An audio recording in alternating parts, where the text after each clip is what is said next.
قل هو الله أحد الله الصمد لم يلد ولم يولد ولم يكن له كفوا أحد. الله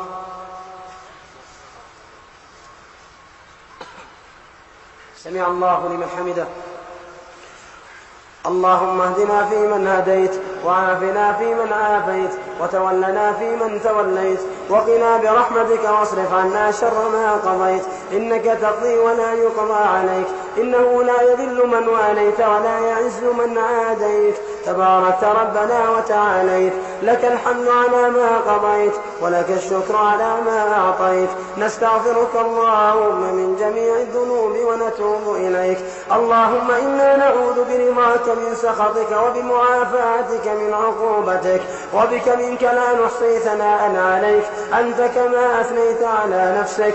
اللهم اقسم لنا من خشيتك ما تحول به بيننا وبين معصيتك ومن طاعتك ما تبلغنا به جنتك ومن اليقين ما تهون به علينا مصائب الدنيا. اللهم متعنا بأسماعنا وأبصارنا وقواتنا أبدا ما أحييتنا واجعلنا الوارث منا واجعل ثأرنا على من ظلمنا وانصرنا على من عادانا ولا تجعل مصيبتنا في ديننا ولا تجعل الدنيا أكبر همنا ولا مبلغ علمنا ولا تسلط علينا بذنوبنا من لا يخافك ولا يرحمنا يا أرحم الراحمين. اللهم إنا نسألك موجبات رحمتك وعزائم مغفرتك والعزيمة على الرشد والغنيمة من كل بر والسلامة من كل إثم والفوز بالجنة والنجاة من النار. اللهم وأبرم لهذه الأمة أمر رشد يعز فيه أهل طاعتك ويذل فيه أهل معصيتك ويؤمر فيه بالمعروف وينهى عن المنكر إنك على كل شيء قدير. اللهم إنك عفو كريم تحب العفو فاعف عنا. اللهم إنك عفو كريم تحب العفو فاعف عنا. اللهم إنا نسألك من خير ما سألك منه عبدك ونبيك محمد صلى الله عليه وسلم ونعوذ بك من شر ما استعاذك منه عبدك ونبيك محمد صلى الله عليه وسلم.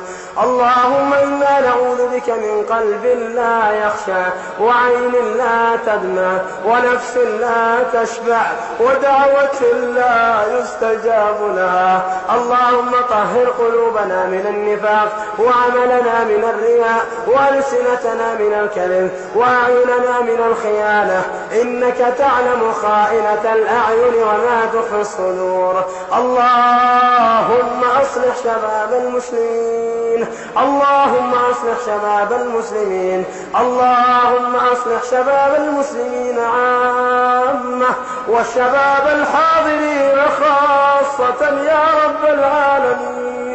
اللهم أصلحهم رجالا ونساء يا رب العالمين يا ذا الجلال والإكرام. اللهم أصلح ولاة المسلمين. اللهم أصلح ولاة المسلمين عامة وولاتنا خاصة يا رب العالمين.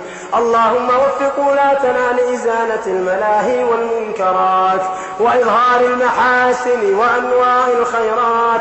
اللهم اجعلهم آمرين بالمعروف فاعلين له ناهين عن المنكر مجتنبين له محافظين على حدودك قائمين بطاعتك يا رب العالمين.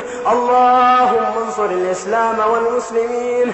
اللهم انصر الإسلام والمسلمين واخذل الشرك والمشركين واخذل الشرك والمشركين يا رب العالمين يا حي يا قيوم. اللهم صل على عبدك ونبيك محمد صلى الله عليه وسلم. اللهم اغفر لجميع موتى المسلمين والمسلمات الذين شهدوا لك بالوحدانية ولنبيك بالرسالة وماتوا على ذلك. اللهم اغفر لهم وارحمهم وعافهم واعف عنهم وأكرم نزلهم ووسع مدخلهم واغسلهم بالماء والثلج والبرد ونقيهم من الذنوب والخطايا كما ينقى الثوب الأبيض من الدنس.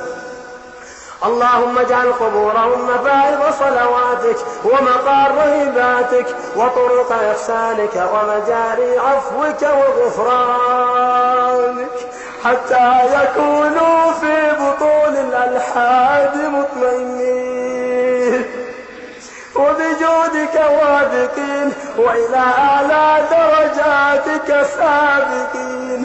واخصص بذلك الآباء والأمهات والبنين من قبل أن يشتمل الهدم على البناء والكدر على الصفاء وينقطع من الحياة حبل الرجاء وتصير المنازل تحت أطباق الثرى.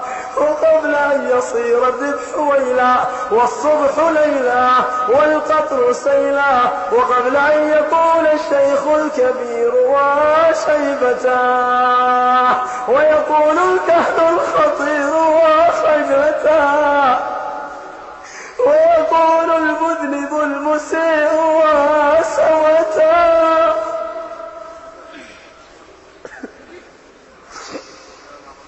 اللهم أهل القبور رهائن ذنوب لا يطلقون وأسرى وحشة لا يفكون وغرباء سفر لا ينتظرون، مع الدارسات سرى محاسن وجوههم وجاورتهم الهوام في ملاحد قبورهم، فهم جمود لا يتكلمون وجيران قرب لا يتزاورون، وفيهم محسنون ومسيئون ومقصرون. اللهم من كان منهم معذبا ملهوفا محزونا فأبدل حزنه فرحا وسرورا، ومن كان منهم منعما مسرورا فزد نعيمه نعيما وسرورا. يا حي يا قيوم. اللهم وما قسمت في هذه الليلة من رحمة وعتق وغفران ورضوان فاجعل للحاضرين منه أوفر الحظ وأجزل النصيب يا رب العالمين. اللهم لا تجعل حظنا من قيامنا السهر، اللهم لا تجعل حظنا من قيامنا السهر ولا من صيامنا الجوع والعطش. إلهنا ندم المفرطون على تقصيرهم في خدمتك وخجل العاصون حياء من مراقبتك وأطرق المذنبون من جلال هيبتك. إلهنا وقفت سفينة المساكين على ساحل بحر كرمك يرجون الجواز إلى ساحة رحمتك ونعمتك. إلهنا فلا تردنا خائبين ولا عن بابك محجوبين ولا عن جنابك مطرودين، ومتعنا بالنظر إلى وجهك الكريم. اللهم هون علينا سكرات الموت وذكرنا الشهادة وذكرنا النطق بلا إله إلا الله إذا يبس منا اللسان وضعف الجلال وبردت القدمان وشخصت العينان. ربنا آتنا في الدنيا حسنة وفي الآخرة حسنة وقنا عذاب النار وعذاب جهنم يا عزيز يا غفار. وصلى الله وسلم على